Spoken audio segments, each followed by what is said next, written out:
అందరికీ నమస్కారం అండి. ఆంధ్రప్రదేశ్ రాష్ట్ర ప్రభుత్వ ఉద్యోగుల పెన్షనర్ల పెండింగ్ బిల్లుల బకాయిలపై తాజా సమాచారం. ఈ వీడియోలో వీటన్నిటి గురించి పూర్తి వివరాలు అయితే తెలుసుకుందామండి. ముందుగా వీడియోని సపోర్ట్ చేసే వారందరూ కూడా వీడియోను లైక్ చేసి మీ తోటి ఉద్యోగ మిత్రులకు వీడియోని అయితే షేర్ చేయండి. ఛానల్ని ఫస్ట్ టైం కనుక విజిట్ చేసినట్లయితే తప్పనిసరిగా సబ్స్క్రైబ్ చేసుకుని పక్కన ఉండే బెల్ సింబల్ని యాక్టివేట్ చేసుకోండి.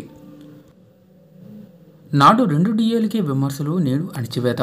తెదేపా ప్రభుత్వం దిగిపోయే సమయానికి 2 డిఏలు పెండింగ్లో పెట్టింది. ఆ బకాయిలకే చంద్రబాబు ప్రభుత్వాన్ని విమర్శించాం. తాము అధికారంలోకి వస్తే సకాలంలో డిఏలు ఇస్తామని వైకాపా నేతలు ప్రకటించారు. మధ్యంతర భృతి 27% ఇచ్చి ఫిట్మెంట్ను 23%కి తగ్గించేశారు.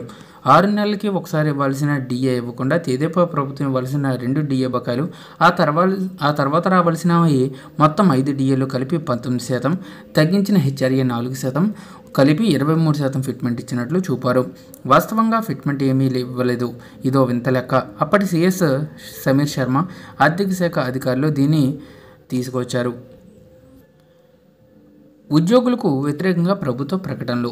ఉద్యోగుల డిమాండ్లకు వ్యతిరేకంగా ప్రభుత్వమే ప్రకటనలు ఇవ్వడాన్ని ఈ 5 ఏళ్లలోనే చూసాం. పత్రికల్లో ప్రకటనలు ఇచ్చి ప్రజల్లో ఉద్యోగులను పలచన చేయాలని ప్రయత్నించారు. పీఆర్సీ డిఏ బకాయిలను పదవి విరమణ సమయంలో ఇస్తున్నామంటున్నారు. తెదేపా ప్రభుత్వం దిగిపోయే నాటికి 2 డిఏలు తప్ప 10వ పీఆర్సీ బకాయిలు మొత్తం చెల్లించేశారు. వైకాపా ప్రభుత్వం మాత్రం వేతన సవరణ బకాయిలను 5 ఏళ్లలో ఇవ్వకపోగా పదవి విరమణ తర్వాత ఇస్తామనే కొత్త సంప్రదాయానికి తెరలేపింది. ఉపాధ్యాయులను ఎన్నికల విధులకు దూరం పెట్టాలని ప్రభుత్వం చూసింది. ప్రభుత్వం పట్ల ఉపాధ్యాయులు వ్యతిరేకంగా ఉన్నారన్నది నిజం.